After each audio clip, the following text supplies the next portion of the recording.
बात करते हैं बरमूडा ट्रायंगल, जो एक मिस्ट्री बना हुआ है, जो अब तक 100 से ज़्यादा विमानों या जहाज़ों को गायब कर चुका है।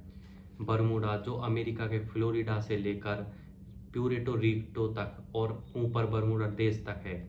यह 5 लाख स्क्वायर मील से भी ज़्यादा है। इसे 18 और 19 सेंचुरी में अलग नाम से भी जाना जाता था। Graveyard of Atlantic, the sea of doom, Sargasso graveyard.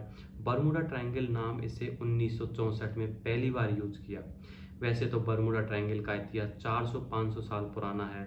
साल 1492 में क्रिस्टो कोलंबस जो नई दुनिया की खोज में निकले थे, इस एरिया से निकले तो उनका कंपास ने काम करना बंद कर दिया।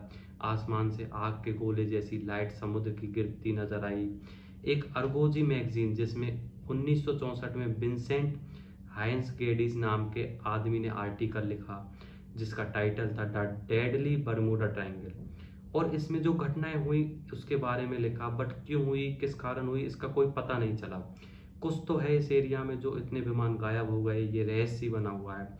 इस आर्टिकल के बाद से ही ये बरमूडा ट्रायंगल काफ़ी चर्चित हो गया और इस पर कई बुक्स, फिल्में, गाने और कंप्यूटर गेम्स भी बने। कुछ घटनाओं की बात करें तो साल 1881 में एक एलन एस्टिन नाम का जहाज जो लंदन से न्यूयॉर्क जा रहा था, जो 210 फीट लंबा था। आगे जाकर एलन एस्टिन को एक जहाज दिखा जो कि अनआइडेंटिफाइड था और वो बरमूडा ट्रायंगल के पास के एरिया में था। जब कैप्टन ने देखा तो उस पर कोई ना क्रू मेंबर्स थे ना कोई इंसान था। उन्होंने वेट भी किया कोई रेस्पॉन्स आ जाए, बट कोई रेस्पॉन्स नहीं आया। उसके बाद कैप्टन ने डिसाइड किया कि कुछ क्रू मेंबर जाओ, इसे साथ लेके चलते हैं। और अब जब दोनों जहाज साथ जा रहे थे तो अचानक तूफान आ जाता है और दोनों शिप अलग हो जाते हैं। जब एलन एस्टिन उसको ढूंढते हैं तो काफ़ी टाइम बाद वो शिप उन्हें दिखता है, बट उस पर कोई क्रू मेंबर्स नहीं थे जो उन्होंने भेजे थे। वो कहाँ गए कुछ पता नहीं। जहाज़ बिल्कुल सही था। फिर वापस उन्होंने सेम क्रू मेंबर्स भेजे, फिर वही हुआ। उन्होंने 2-3 बार किया पर उन्हें कुछ गड़बड़ लगी तो उन्हें कुछ समझ में आया। वापस आकर उन्होंने ये बात एलन एस्टिन के मालिक को बताई तो वह घबरा गया और उसने इस शिप को बेचने का डिसाइड किया और उन्होंने इस शिप को जर्मन कंपनी को बेच दिया। जर्मन कंपनी ने इसका नाम मेटा रख दिया।